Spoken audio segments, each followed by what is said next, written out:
absolutely nothing like it. It has got everything. It has been messed around maybe a little bit, or it looks like that. And when I said food for thought, that's what I'm going to give you. I was involved in a survey 2 years ago with 2 Dutch students. And it went on for much longer than we expected. But we eventually pulled in the genetics people into it. And that's when we got our real information. And inbreeding is gone to a dangerous stage at this point. We have serious problems with inbreeding, and what are we going to do about it? Well, one of the things that came up for us is that we should look at our old bloodlines. 15 to 25. Somebody will say, what's the point in looking at a 25-year-old? Yes, there is. It's a very good thing to do. Some of those mares, and I know at least 3 mares that are 25 and that are expecting foals. I know a number of 24-year-old mares that are going to have foals this year. And I have one myself, 24 years of age, and her time is up on next Sunday. And she's a terrific mover.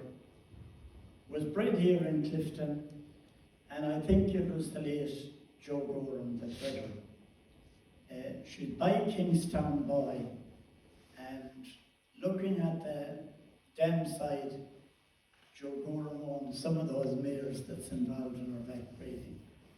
And I had French people today to visit me, and they were so determined to buy her, they were almost in tears. She's a brilliant mover, and she had a yearling filly in the stable there, bred out of a young stallion.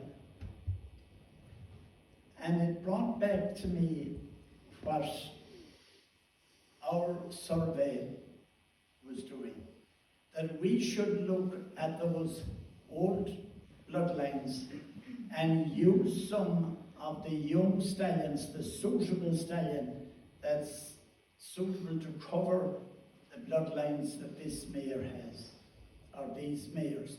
They are out there. It is going to take a little bit of work to get to them, but I think we need to do that. Other than that, we're 20 years behind time. We have lost 20 years in breeding. There were several reasons for that, but we won't go into that now. But those old bloodlines, stallions, they were great stallions going back those years. And I remember a time where you'd have to apply to the society if you had a stallion for inspection. I don't think that has changed. But they had to be in at a certain date. 7 or 8 council members met on a night, and they went through the bloodlines. It was extremely important that we knew a bit about the dam. And we generally, if we didn't know a fair bit about it, we went about and found it out. But it was even more important to know what the granddam of that animal was like. And on that basis, we would award points to that particular animal. They the inspectors knew nothing about the points that were granted. But there was pointers there, that there was very good bloodlines here, and they should be looked at And in that case, it gave us some very good stallions. Now, I know that doesn't happen any longer, and it's a pity really that there isn't more work done on stallions. And I understand there's in the region of 100 or maybe more for inspection this year. To me, that's trouble. Because the one thing, they're talking about linear scoring. I never agreed with that, don't like it at all. I think a judge either has it or they haven't it. And jumping a stallion, a 3-year-old, you run around after them, there's 3 whips involved. I mean, should they go in a rat hole when you start cracking whips at them? So they're going to jump anyway. You cannot find any information on that. If you took an animal outside there and walked it up or down, you'd have a good idea what type of an animal you were dealing with. If it has a good athletic walk, it will have a good athletic jump as well. And I don't see any value at all in jumping those animals. I think it's very important to study bloodlines. And we are in serious trouble. And another thing I would have a look at as well is I would divide the book. I would divide the stud book. And I would re-inspect those mares, and all the traditional mares and traditional type mares, I would put a T after their name. And the stallion and the animals I found to be 14-3, 15 hands, 15-1, I put them in to the other half of the book, performance type. I put a P after the name. If you want to stay breeding performance type Connemara's, I do the same thing with the stallions. And in that way, you're going to protect the traditional type Connemara. And those people who want to breed this 15 hands pony, 15-1, they have their own section. And there's nothing wrong with that. But the one thing for me it would do is you protect the traditional Connemara pony. If you want to cover your traditional Connemara pony with a sports stallion, okay, that's fine, that's your choice on a year. The next year you can still go back to a traditional stallion and breed. It gives you choices and it protects the height. There are customers out there for both of those grades. And I certainly think it would be worth looking at, because we're going down the wrong road. And we've been going down the wrong road for a long time. And it's well time now to turn back. And I also feel that the breeders are not involved enough in what's happening. And for over 20 years, I tried to get a breeder's day. And I suggested that 5 council members go to Munster on a particular day. Let it be a Saturday, let it be a Sunday. 5 more go to the province Leinster. 5 go to Ulster. 5 stay in Connacht. All this could happen on the one day. Notes, meet the breeders. They have their cribs. They have the answers in many cases. And I wouldn't have any doubt at all in my mind that you wouldn't come out a very good plan at the end of that. Why council after council decided that they wouldn't meet the breeders, it doesn't make sense to me. And I feel that we need educational days. We need days like that where somebody will go out and talk to the breeders, make suggestions, and answer maybe a lot of awkward questions. But I do think that you'd come out with a very good plan at the end of the day. Because other than that, what is going to happen is we will have to introduce an outside bloodline. I know that was done before very successfully, because I was looking at the records a few nights ago, and in 1953 there were only 5 grey mares and 2 grey dun mares at the main cross foal fair. We had a lot, 31 bays. We had 27 duns. We had about 40 black mares. Some of those black mares had white faces, white legs, and a lot of bone. But as time went on, some of those very plain mares were covered with stallions like Little Heaven, who was a thoroughbred.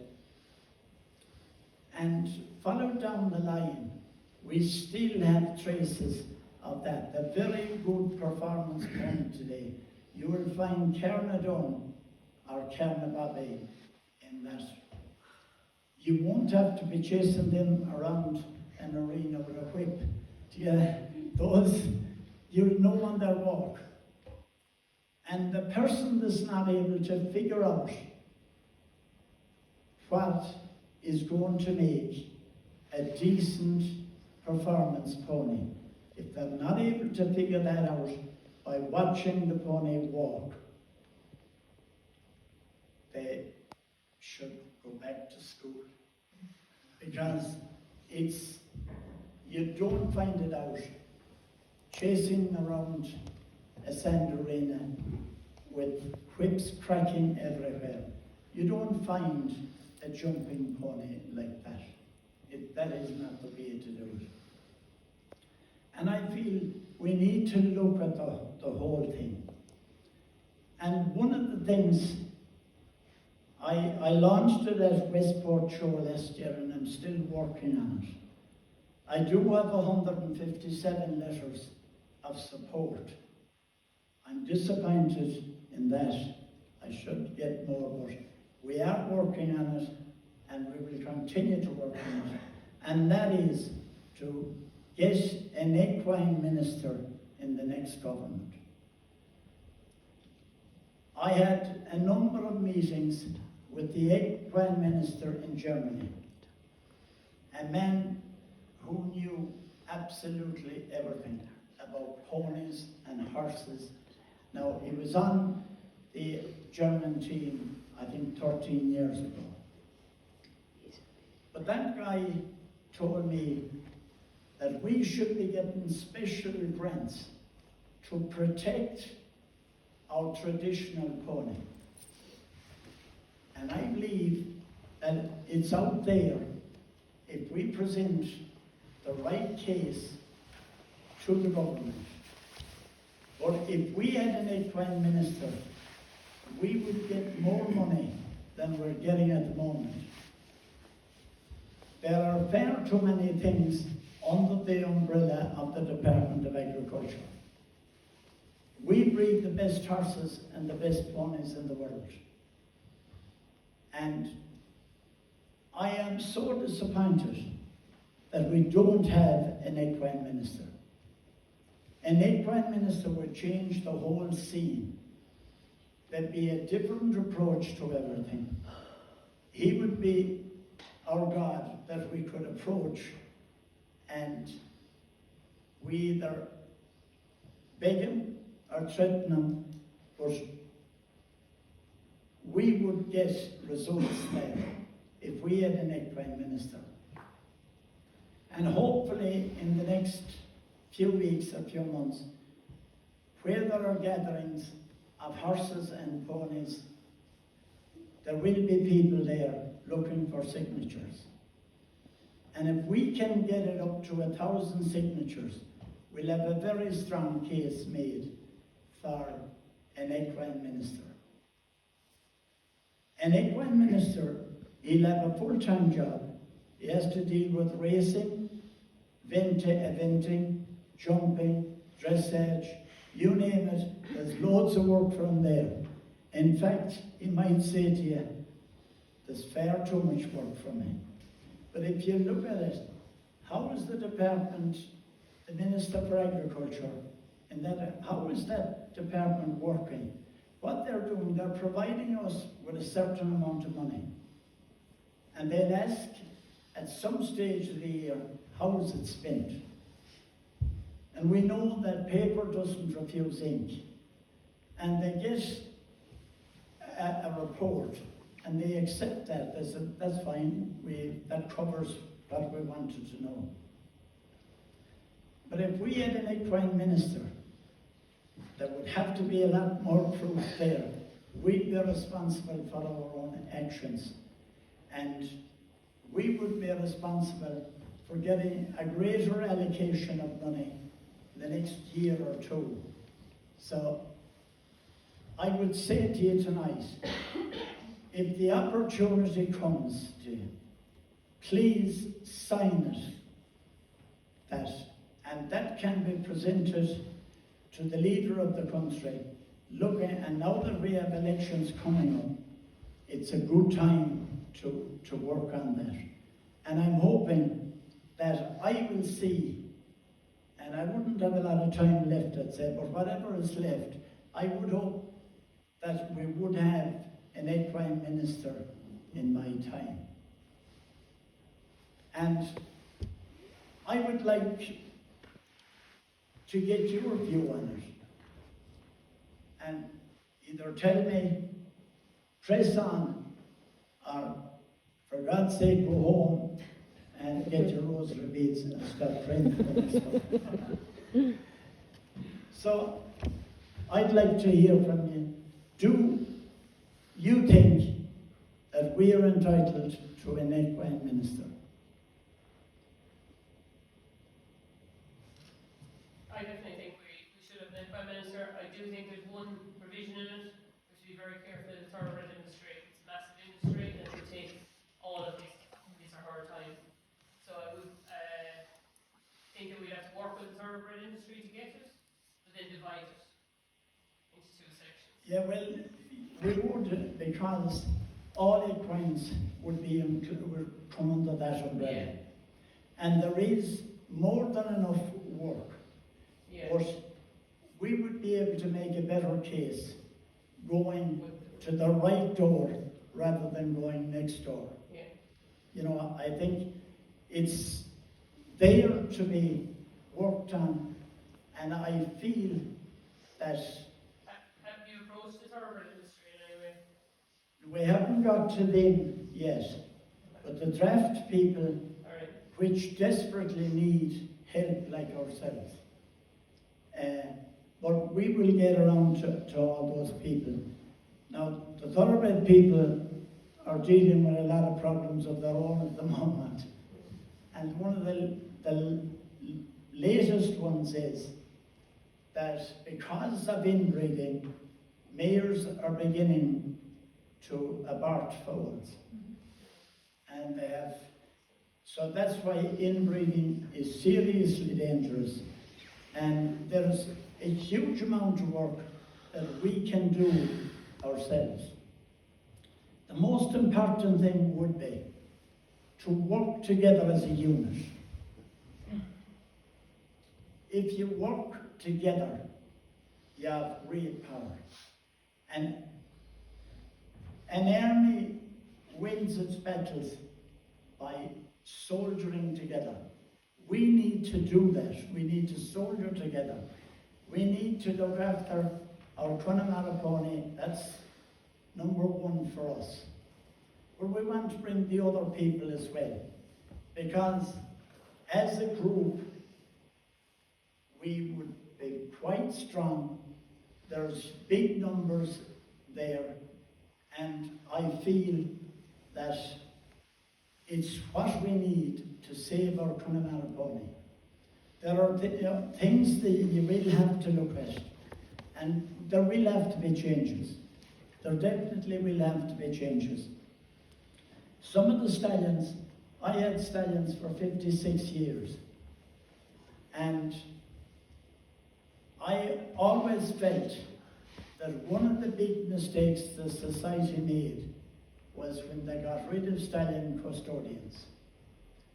Because when a man or a woman arrived with their mare into the stallion yard, there was a discussion about the breed of that mare, about the bloodlines of that mare.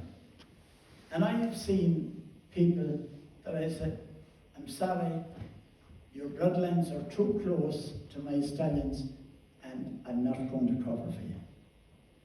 And they didn't think I was doing them a service, but I was doing them a good service.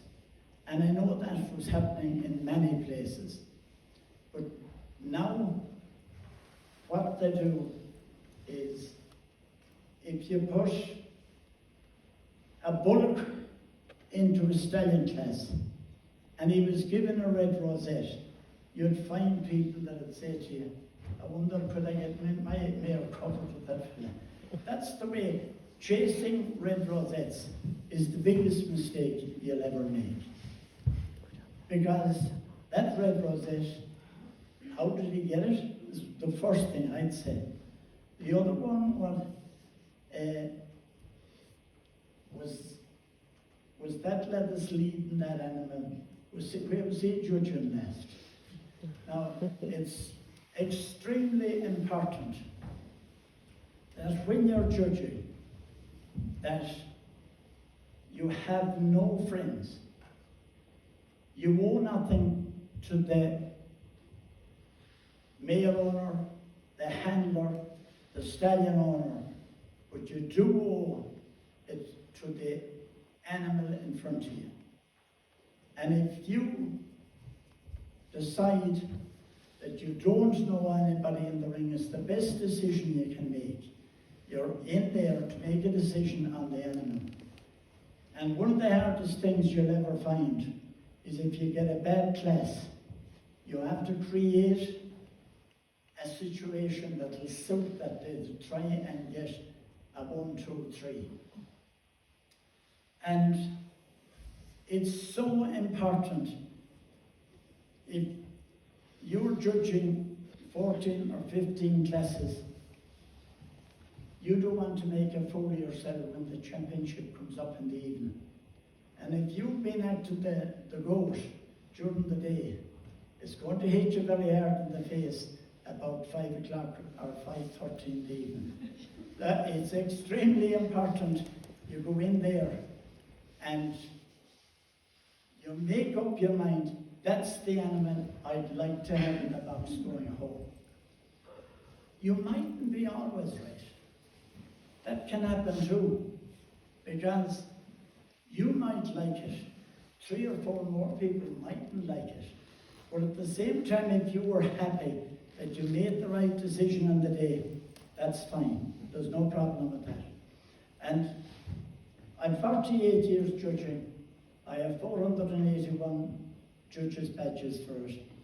And I'm not boasting. I don't believe in that.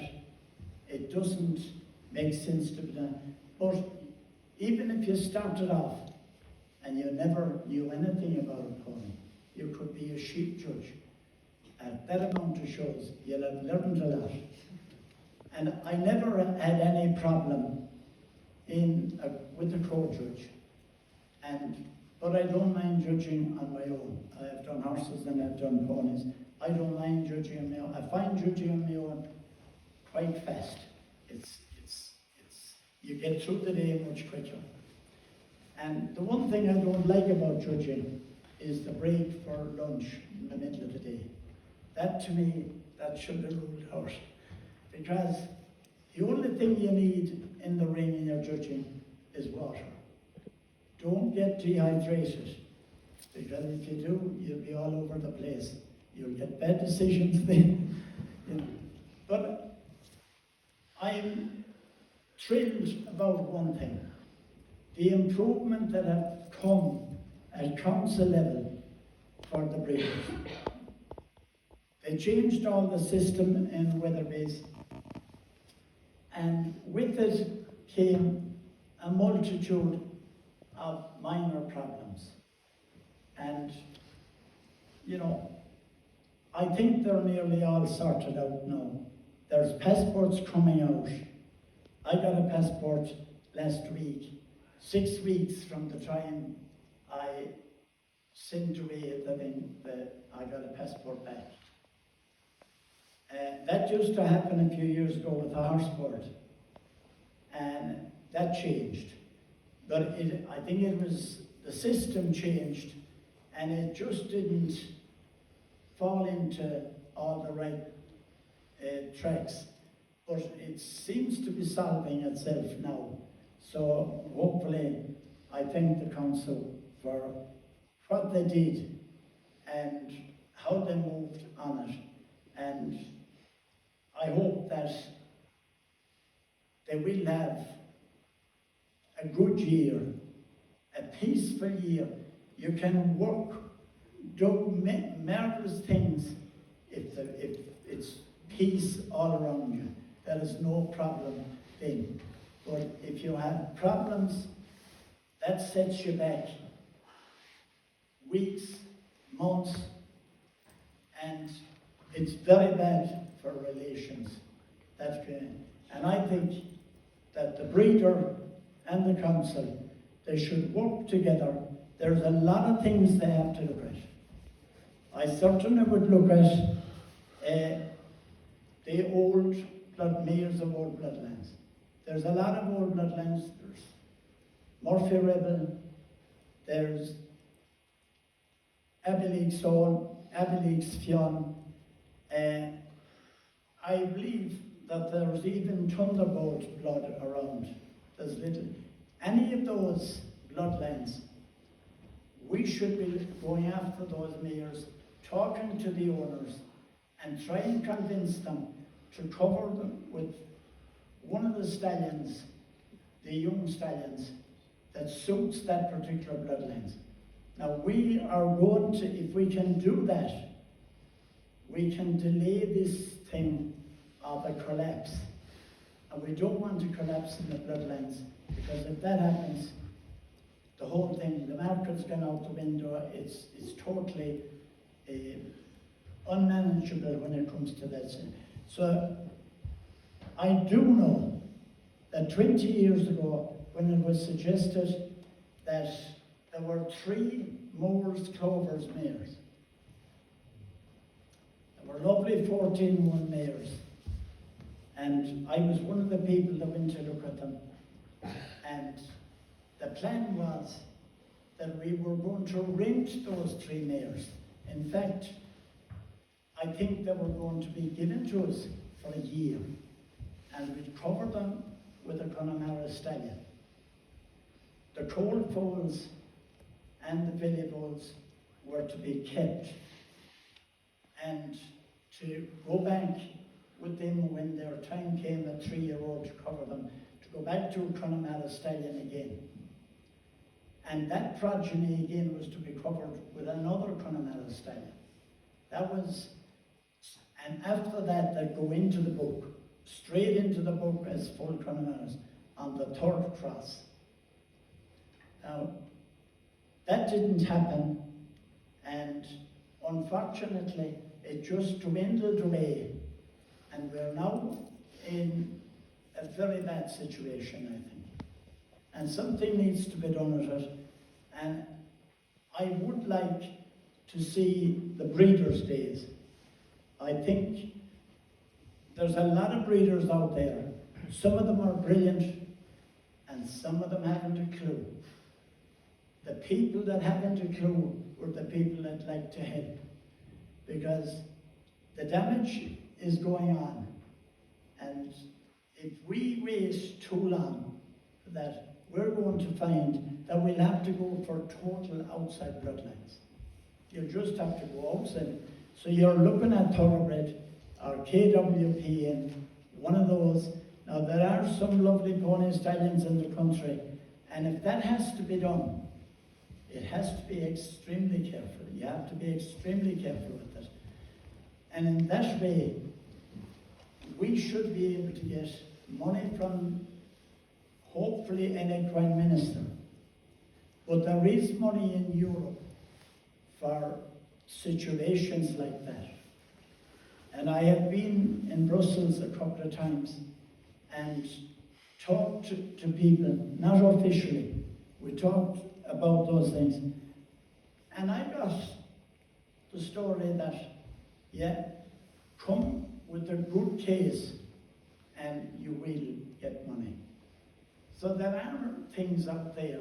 There's a lot of things we can do, even at this late stage, that we could do, we should do, and if we don't do, we'll be in big trouble.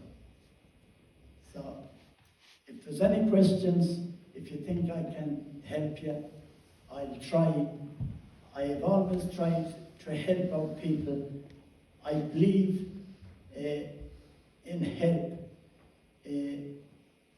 Or if I can give any advice to somebody, I'd be always looking for advice from them. I always like to get the other side of the story. It's very important that you get the, and it's very important for someone to say to you, you're talking nonsense, this is what I would do. You're in a good conversation at that stage because you're getting the other side of the picture. And that is important. And I feel that we have to do it at this stage. We cannot leave it any longer. And if there's mayors out there, there's only one way you can find out that, and that's through the society, to see what a number of mayors are out there that are 15 upwards. They might 15, 16, 17, mightn't be a great help, but there are some mayors out there. I came across a mayor a couple of weeks ago, and she went back to Sarsfield. Sarsfield is a long time dead, but that bloodline was there. The mayor is 28, and she's in 4. And so it will be important to go back and look at those lines and see if those mayors with special bloodlines can be covered with a young stallion that's only probably registered 3 years ago, or maybe even this year. Now, one important thing about a stallion is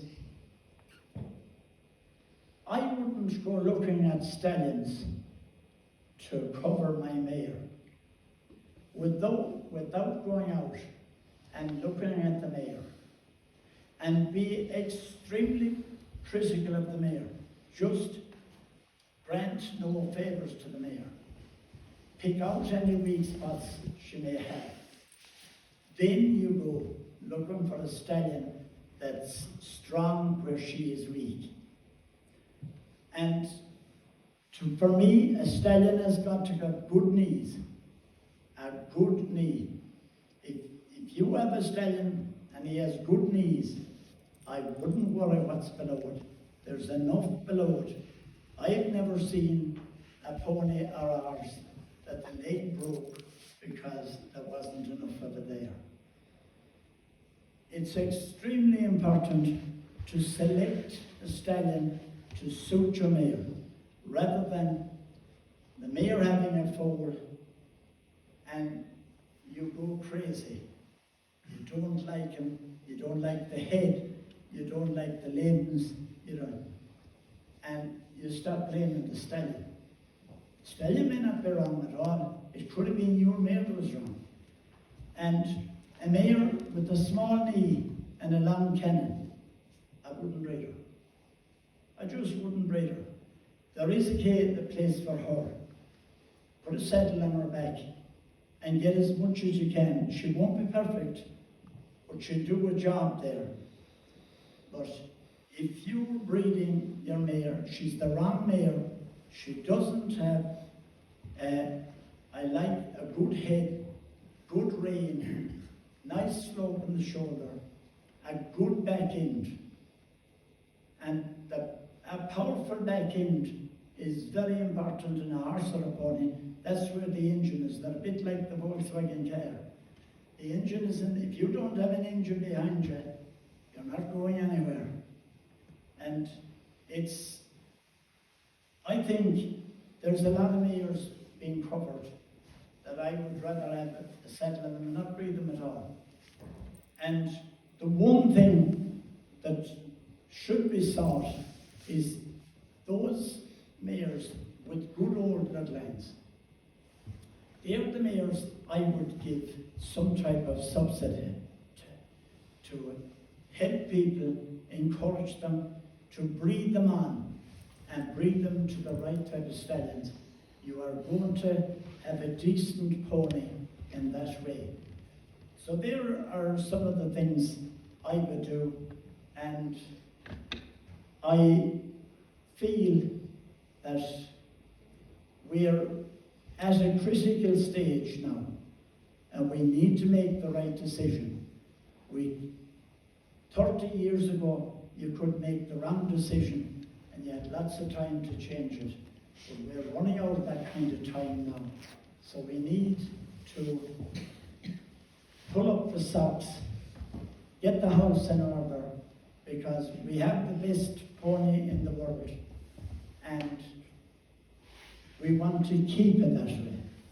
And by keeping that pony in the best possible shape, breed the best to the best. Don't take any chances on it. I think we're there for the long run. So that's all I have to say.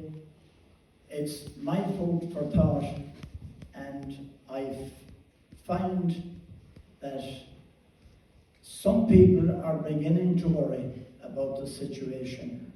Some, especially younger breeders. And I think the younger breeders need to be educated. So therefore, you would have to have educational seminars for that. Now, the society may not have that kind of time, but I do think there's people out there that would volunteer to help out. So I hope that happens, and I would like to thank the previous speakers. It was very interesting listening to them, and I think, and I do hope that you people are taking something out of tonight's meeting. It was nice to meet you, and we wish you the best of luck with the foals that you are expecting.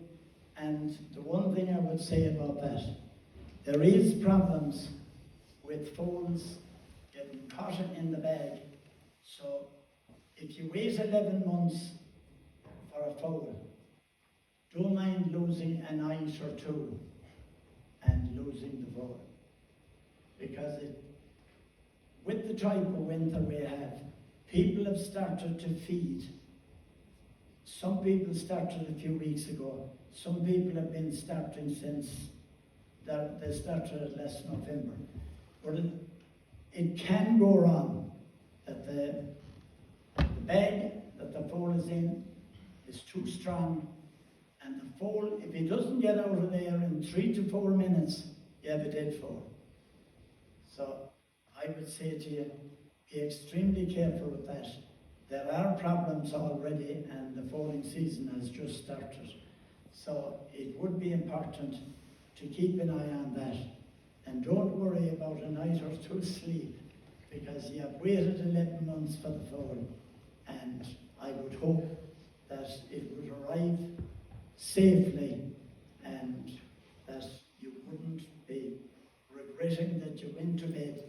I set the alarm for 6 o'clock. I didn't hear it. I got up at 7 and there was a dead foal. So I hope that won't happen to anybody.